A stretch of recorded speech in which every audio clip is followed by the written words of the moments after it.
What's up, guys? Welcome to Vintage Genetics, where it is all about classic bodybuilding.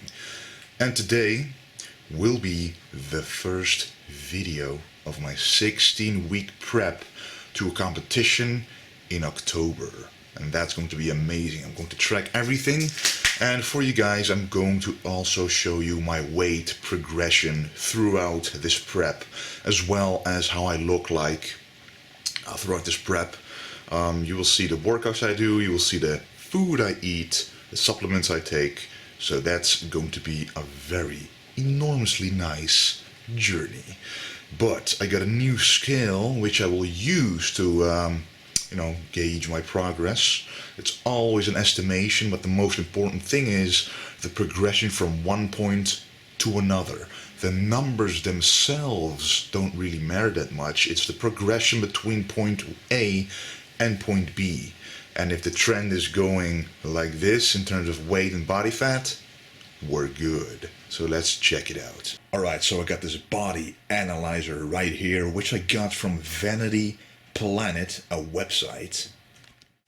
And what you do is you set your bodily properties, like your height, if it sharpens, and let's check it out again, your age, and whether you are a male or female athletic person, and then it's able to calculate your body fat percentage and stuff, and it'll give you a more accurate reading over time. So first you do this, then you wait until 0.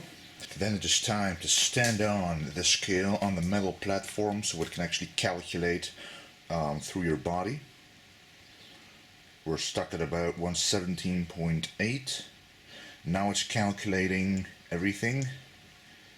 Alright, I'm gonna pause it right here and tell you a little bit about these numbers. Right, so basically this scale tracks body fat percentage, water weight, lean muscle mass, and bone mass, and obviously your total mass.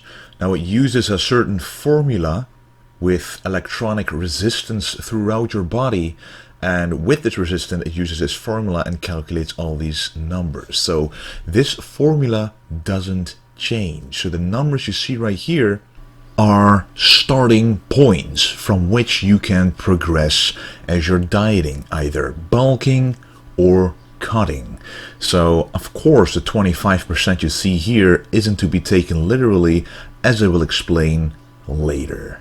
However, the bone mass you see right there, and along with the body weight itself, they are to be taken as absolute numbers, so you can definitely use those to track them and see online, for example with bone mass, to see if you're in the healthy range.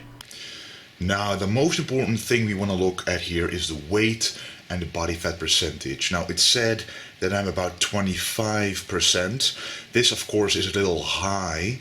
So what I want you guys to do, and this is with all bio-independence meters or even a body caliper meter, the percentage that it says that your body fat isn't really relevant. It's more about the progression between point A and point B, as I told you. And because this scale, actually you gotta set it before you can use it, set it on the hot floor, calibrate it so the weight is accurate, and every time you use it on that floor, the readings will be as accurate as possible. So what I want to look at as a bodybuilder, because usually these scales, when you have a high amount of body mass, they tend, because the scale works with a resistance meter, it measures the resistance of your fat, your muscle, your bones, etc., and then calculates how much it is.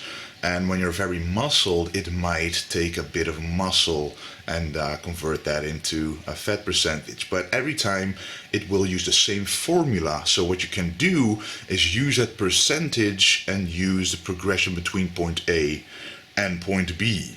Because even if you do a body caliper meeting with skin folds, right? A 4-point or 7-point measurement. When you let one person do it, it might say 11%. Another person, it might say 15%. The percent itself, which a lot of people are stuck up about, it doesn't matter. I know a very reputable coach who gets people to contest shapes shredded as can be.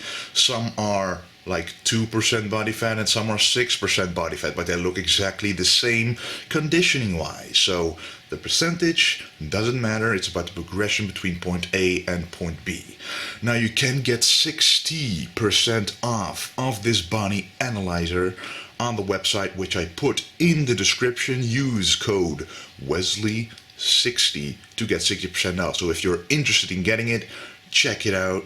And yeah, if you're also on a journey like me, cutting down or lean bulking, making sure your fat doesn't skyrocket, then get a skill like this to gauge your progress. Anyway, it is time for some cardio. Alright guys, this is my shape right now in the morning.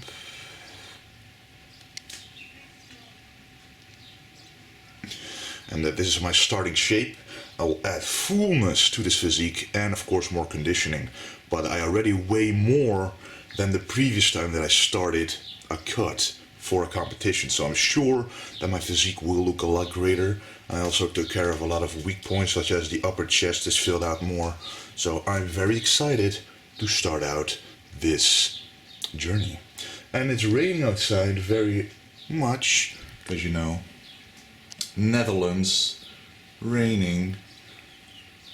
So what we do is we do cardio inside. Alright, so before starting cardio, I'm actually going to use this supplement, a fat releaser. Now, this contains caffeine, L-carnitine, green tea extract, just a lot of natural things to help your body just burn even 1% more fat.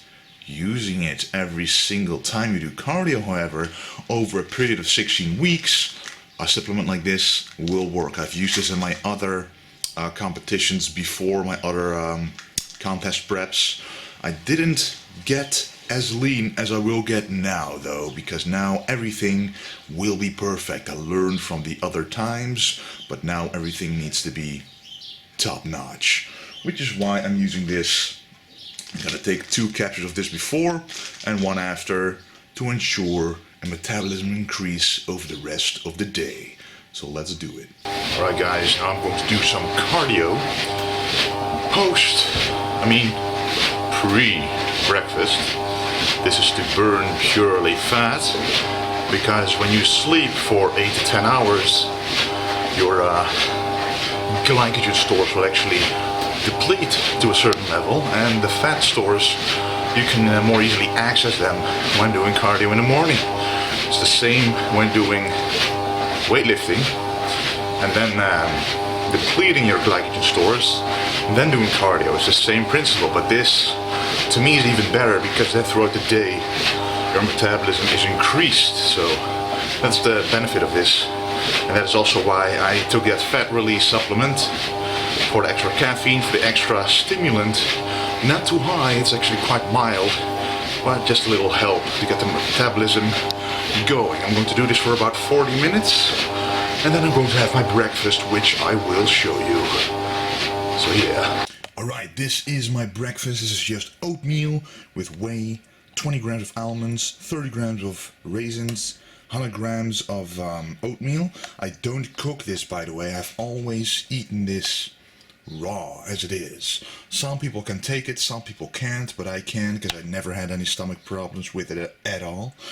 And yeah, 50 grams of whey, quite high, but my protein will be high throughout the entire diet to promote thermogenesis in the body, the thermogenic effect of protein, causing your metabolism to increase. And there is a lot of cinnamon in there. That's the brown stuff that you see, and the cinnamon will cause your body to be more sensitive to insulin. So your cells will be more sensitive to taking in the carbs inside the muscle cell and look fuller. Anyway, I'm going to enjoy this meal right now, and then I'm going to do some groceries. Alright, I just finished my breakfast and I wanted to show you guys something. I saw a video recently, and this is unrelated by the way, but on Facebook about Pokemon cards, actually selling them for quite a high price, and I got some right here. I have no idea how much they are worth, but I dug them up. I used to play this for a lot of years back in the day when I was very young. I played Pokemon. I didn't even know how. I just liked collecting the cards and seeing which one was the strongest. So they're right here, as you can see. Let me show you a couple. So I have this one right here, of which I think are some of the rare ones. For example, like this.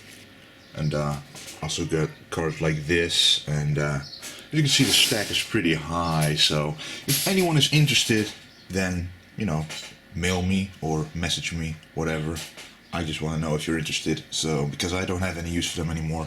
Also have a lot of Yu-Gi-Oh cards like this. I mean, a lot of different ones. So if there is any card you have in mind that you are interested in, message me and we can discuss what we will do. Anyway, let's move on to bodybuilding. So throughout this prep, I will actually focus a lot more on the basics, true classic bodybuilding. And I will use examples of course, Arnold, Tom Platz, Frank Zane, all those guys of the 70s, but also guys who you guys don't consider classic at all, such as Ronnie Coleman. Now the difference between Ronnie Coleman and a classic bodybuilder is obviously the physique being not as aesthetic. That is the true difference. The art form is basically lost because the chase to mass was done and it was just massive, but the aesthetics after like 2001 were kind of disappearing. However, in the beginning he looked great, and throughout his entire workouts and training he did the same kind of workouts: squats, front squats, hack squats, bench press, dumbbell press, deadlifts, bent over rows, T-bar rows. These are all exercises that I used to do in the golden era of bodybuilding as well. So the workouts that Ronnie Coleman does are classic. It's just that the mindset about keeping the waist tight, about keeping aesthetics, proportions, that was kind of lost in the era of mass building after like Dorian Yates took the throne. So that is the only difference, but the workout itself is very good. I've actually done a couple of his workouts and looked at his rep range, because when you see me bench press, I like to do this, go all the way up, for example, right? And with squats, the same thing. Go down very deep, but I'll go all the way up. When you watch Ronnie Coleman, he does reps that are quite short, and actually those are more difficult than the complete reps because it's only on the chest. The further you go, the more triceps you use, and the bottom is purely the chest. And some Arnold footage also shows him doing these half reps right here. Those keep the time under tension in the chest stronger. The tension in the chest will be stronger because right here there is simply less tension because more of the triceps is able to push the weight with the chest. And here it's mostly the chest right here. And the same you can do with squats. And this is something that I have been doing for quite a while now. Doing squats, actually staying below 90 degrees, going above 90 degrees, and staying in this range without going all the way up. The tension on your legs is so great that you will actually feel your legs being exhausted before you get too tired of the heavy squats themselves. Because I had the problem that when I'm squatting, that I had to rest for like 5 minutes at the heaviest set because I was simply tired. It was like a cardio. But if you keep the tension right there and focus on the muscle, right, the mind-muscle connection right there, then the exhaustion only occurs in the legs and not as much in the entire body. You will feel the lactic acid build up in your legs before you're too tired to perform another rep. And that is what I've been struggling with for a long time, but now just watching one of the best bodybuilders ever in terms of creating mass, I mean, he must do something right. So especially with legs, he still had one of the best legs ever. So I've been implementing that, and it's all classic. I will be, of course, with chest it sometimes is good to change up the rep range in terms of how far you go. So I'll show you that in the workouts that I'll be doing. It's going to be all classic, working on my weak points, basic exercises, and I'm going to explain to you exactly why I'm doing them and comparing it to the workouts of good bodybuilders who do these classic workouts. So that's going to be very interesting indeed. You know, you want to keep it to the classics if you want to progress even when you're cutting down.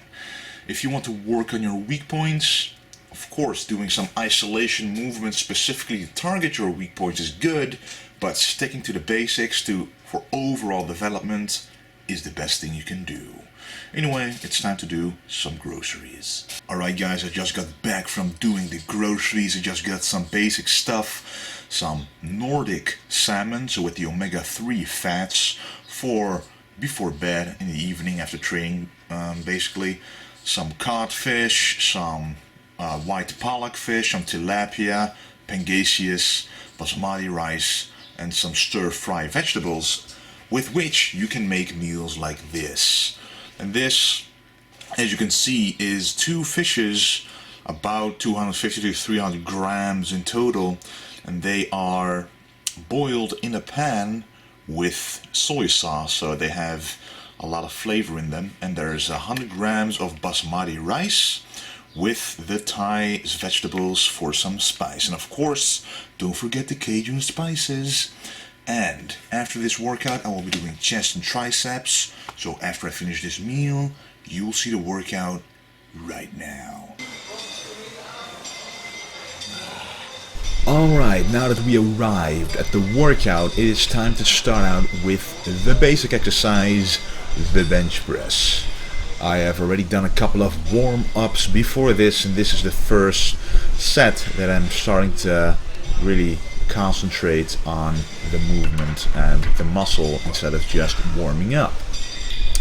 What I think is important is that you go all the way down with the bar, maximizing the stretch in the chest, because that is what you want, especially on an exercise like this, where the contraction isn't really that possible compared to a cable fly, for example. So what you want to maximize is the only thing you can do is stretch it. And that's why you should go all the way down.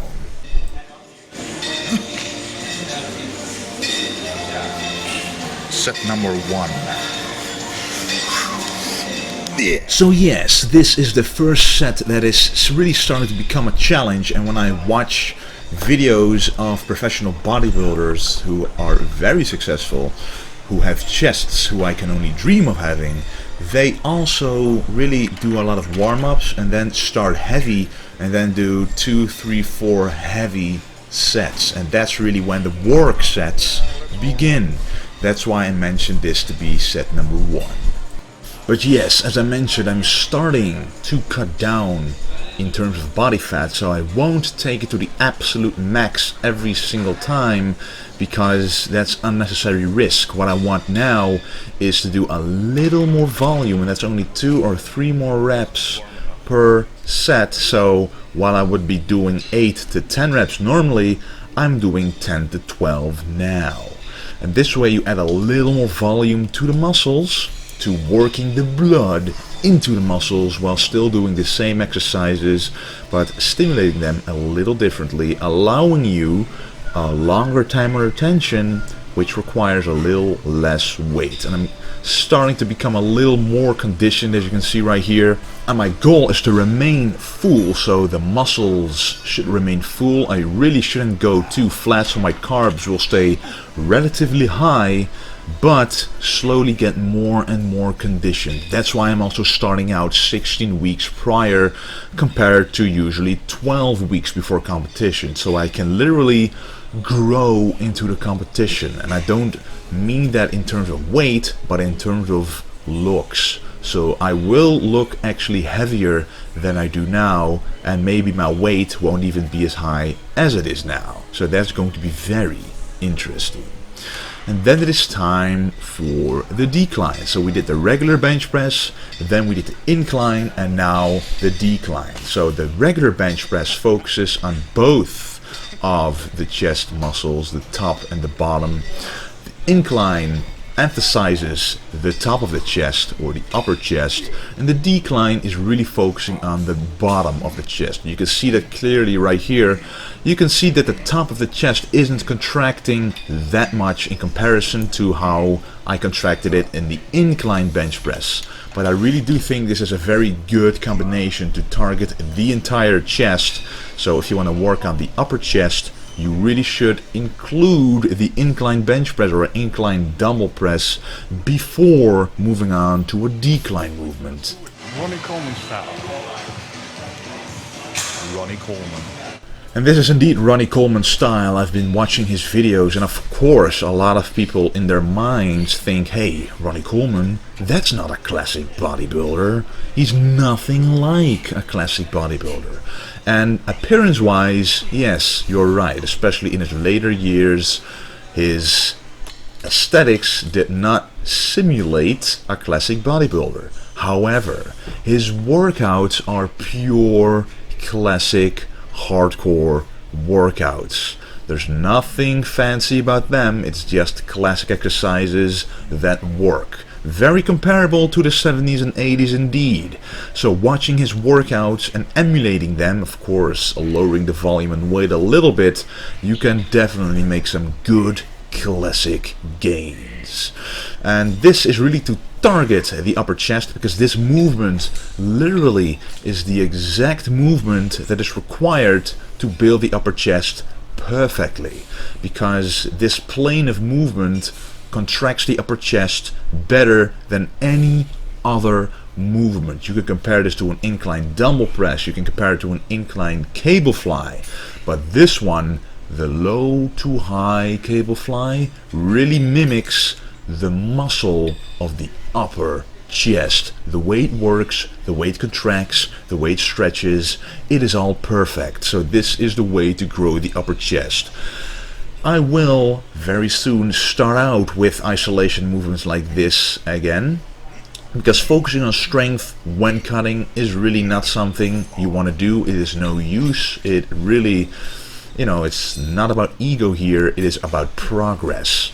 And right now I'm slowly implementing that movement into my workouts again. So right now I'm ending with it, and it just feels really good to contract the chest individually like this as well. In the last set it's a little different. You can actually do a little more weight and focus more on the contraction here compared to doing two arms at the same time, because here you can actually move further than you could with two arms. So that's what you should try out as well.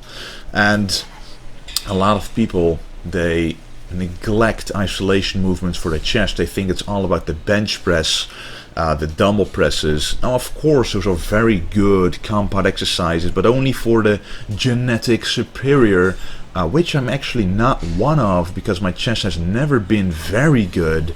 You really should do an isolation movement to target a weak point in your chest or any other muscle group. If Ronnie Coleman does these exercises, does the 3 compound exercises we did before this, his entire chest will grow regardless. But compared to a regular person, then that certainly won't happen. And now I'm going to do an exercise that I usually don't combine with chest, but is very logical. I used to combine this with chest about a year ago in the other gym. Back then I used to do incline military presses in the Smith machine, but now I'm doing the regular military press. Why? Well, it is only going to be 3 sets, but the weight you can use is very low, and you can barely lift half of what you're normally able to, and the volume, even though you want it to be a little higher, you simply stop lifting because you're too exhausted in those muscles you're using right now. That should tell you enough. When working the chest, you work the front delts so much, in most cases, that you might as well finish it off with one more exercise instead of doing an entirely workout dedicated to it every single week. I do indeed do shoulder workouts individually, you know, focusing on the shoulders itself, but that's only once every 2 to 3 weeks. So if you still want to work on the shoulders but don't want to dedicate an entire workout to it, combining it with chest is the best possible way of exhausting and making that shoulder grow. This is the same that Ronnie Coleman used to do. This is a wide grip tricep pushdown as we are moving on to the triceps. This wide grip, and you might be able to see it when I'm contracting the triceps, really works the long head of the triceps. Just like when you're doing a close grip curl, it works the outer head. We're doing a wide grip pushdown works the inner head or the long head. So it's basically an opposite direction that the muscles will contract. When you contract the inside, probably your arms are more on the outside and vice versa. That's actually true for biceps, triceps, and a lot of other exercises as well. For example, a close grip leg press works the outer head, and a wide grip works the teardrop. But moving on to the machine tricep dips. This is one for the medial head. Now obviously with every single exercise you work all 3 heads, but it's all about emphasizing those muscles that you want to work most. It's only a couple percent that you emphasize these muscles, but it is enough to see progress over a consistent and long period of time, which is why you should not change up your workout so very often. As you guys know, I make workout programs for people, and a lot of them immediately say, hey, how long does this workout program last for me? Or should I change it up by now? And they ask me that after like 6 weeks. No, you shouldn't. If you really want to make gains using those exercises, you should do them consistently. At least not change it up entirely, but keep in some exercises that you keep doing so you can actually progress and allow your body to build up from the previous session. If you change it up entirely, yes, you will get muscle ache, but you cannot really build a foundation of progress on a certain movement, which is something you really should do, because that's what bodybuilding is all about. Yes, you do hit different angles. For example, during this exercise, the French press, and actually a superset it with a close grip press. But what you don't want to do is, for example, I'm doing this right now and I'm saying to myself, oh, I don't really feel it, I'm going to do another exercise that time, another exercise that time. If you keep changing it up like that, if you don't stick at least to some of the basics, you simply cannot grow as much as you would if you did, if you know what I mean.